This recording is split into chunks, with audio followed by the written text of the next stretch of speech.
Merci, Monsieur Braillard. Bon, maintenant nous passons dans les interventions de 2 minutes. Aymeric Brillet a la parole. Oui, Monsieur le Président, Madame la Ministre, mes chers collègues, merci tout d'abord Madame la Ministre pour venir pour cette première audition, puisque j'imagine qu'il y en aura de nombreuses autres.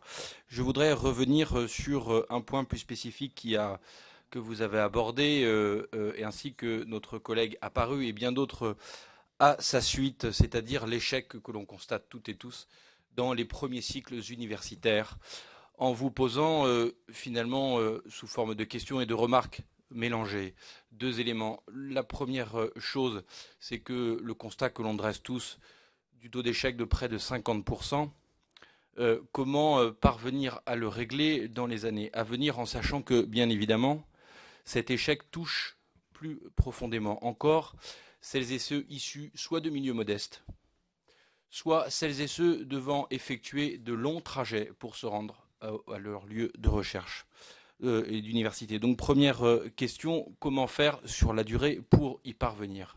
Premier élément. Second élément, deuxième élément plutôt, d'aucuns rappellent, comme s'il en était besoin, la promesse du candidat Hollande sur l'allocation universelle d'études sous condition de ressources, me semble-t-il.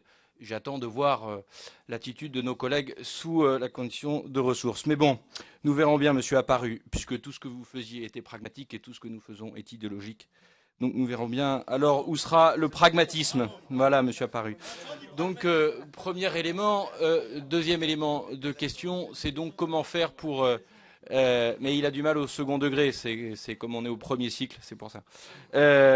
Deuxième élément, sous forme de question, c'est également la question comment lutter contre ce phénomène de reproduction sociale donc, et de reproduction territoriale. Et dernier élément d'interrogation, c'est comment faire pour renforcer encore la capacité d'orientation que nous avons en fin d'études bac en réalité, et comment renforcer ces passerelles entre la fin des études secondaires et les débuts de ces premiers cycles qui sont justement souvent fort traumatisantes pour nombre de nos étudiants. Merci Madame la Ministre.